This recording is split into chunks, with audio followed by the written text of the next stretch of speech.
Something I always see in the news and on social media are the stories of all the financial problems that we're facing today. From housing costs to rapid inflation to lack of savings, it feels like there's a constant cycle of money problems, and it got me wondering, what is the average net worth at every age? And is that even enough for day-to-day life?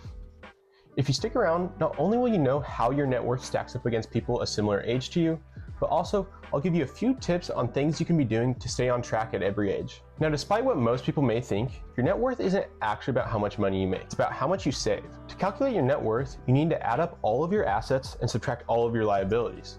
Said differently, take everything you own minus everything you owe. To illustrate this concept, let's say you have $250,000 of equity in your home, a car worth $25,000, $10,000 in cash, and $50,000 in investments. You would have assets totaling $335,000. However, to get to your net worth, you would need to subtract your $200,000 home mortgage, the $15,000 car loan, your $40,000 in student loans, and your $5,000 of credit card debt, leaving you with a net worth of $75,000. Being able to calculate your net worth is a super powerful tool to increase your financial position, because when you take inventory of the things you own and the amounts you owe, you can see your financial situation in the big picture. For example, you may have a ton of assets, but if that is also accompanied by a lot of debt, your net worth may be much lower than the big number you see in your bank account. Now that we understand net worth and its importance, let's jump into net worth by specific age group. When it comes to the average net worth of people in their 20s, you're looking at a figure of $99,000. However, the median net worth here is just under $7,000. Perhaps the most interesting thing about this age group is the different stages of life people are at in their early 20s versus their late 20s. At the low end, people are just finishing up school or starting to join the workforce, whereas the people towards the latter part are generally starting to settle into their career and gather a bit more financial stability. And because of this split, I wanted to look deeper into the numbers. I was able to find a better breakdown that shows the average net worth of Gen Z, the people on the lower end of this age group.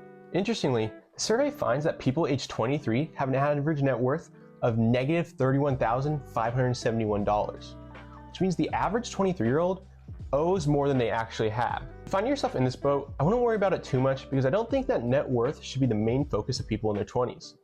If you spend this time to start figuring out your finances, your net worth will work itself out on its own. Rather, at this age, it's more important to build good financial habits.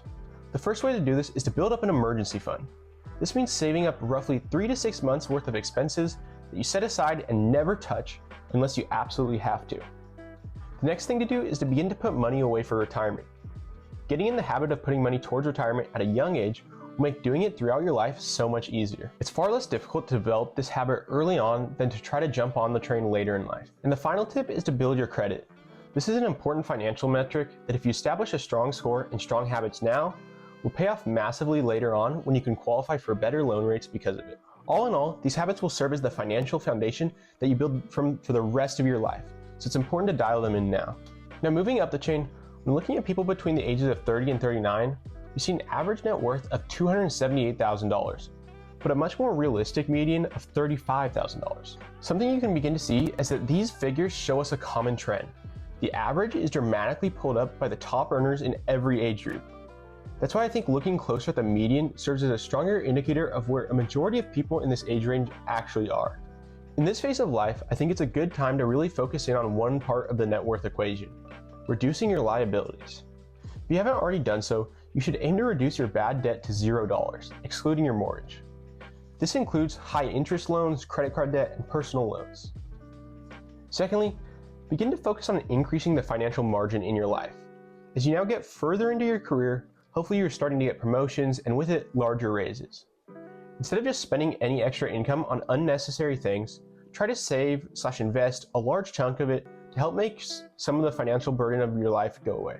Now, when it comes to how much you should have saved for retirement at this point, a general rule of thumb is to have 1 to 2 times your yearly salary saved. If you have that much, you're probably in a good spot. Things really begin to ramp up by the time you are in your 40s.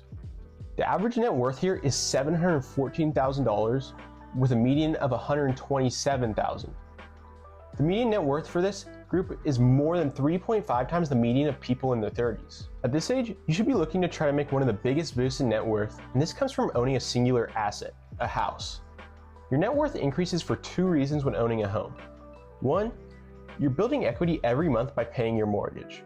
And 2, home values typically increase over time, Net appreciation results in an increase in net worth. The impact of owning a home on net worth is demonstrated by the fact that, according to the Federal Reserve, the average net worth of a homeowner is 40 times that of a renter. Outside of net worth, at this age, it's a good idea to really invest and set money away for retirement. Specifically, you should aim to have saved anywhere from 3 to 5 times your yearly salary in order to be on track. And now for your 50s. The average net worth in this age range crosses the $1 million mark at $1.3 million. However, the median net worth is a much lower $290,000. Now, at this point in life, hopefully you've already built some good habits to put you in a good spot for retirement. But now, you should really focus in on preparing for it. One way to do this is to actually track your expenses so you can make a more concrete projection for how much money you need to retire. The general rule of thumb here is having between 6 to 8 times your yearly salary saved, but depending on how you want to live, this number can vary greatly. You may want to live a simple life chilling at home, or you may want to spend retirement traveling the world. Whatever it is, we want to make sure that your actions are aligning with your goals. Another great goal to have at this age is to be approaching the point at which your mortgage is paid off. This will help you to dramatically reduce your expenses and will make planning for retirement much easier. And the final group we will talk about is people in their 60s, where the average net worth is over $1.6 million, and the median is at $450,000. At this age, we would be hoping that the fruits of your labor come to fruition. You can begin to draw from your retirement accounts without any penalty, so you finally see all those decades of investing pay off. Furthermore, you're likely going to be in a stage of life where you have less expenses, since most likely your kids are grown and some of the normal expenses like housing are hopefully completely paid off. My hope for everybody is that you can finally retire and allow your previous financial decisions to comfortably keep you afloat in whatever way that means to you. All of this information is meant to serve more as a rough guide, since obviously some people will be far ahead and others far behind. But I think the two biggest takeaways from this are knowing 1, your net worth will increase over time as long as you are consistent, and 2, practicing strong financial habits like paying off debt, investing, and maximizing your income can pay off tremendously in the long haul. Something I emphasize in this video is saving for retirement, and if you're curious on how you can do this more effectively, I suggest checking out my other video where I break down the differences between the two main types of retirement accounts, a 401k and a Roth IRA.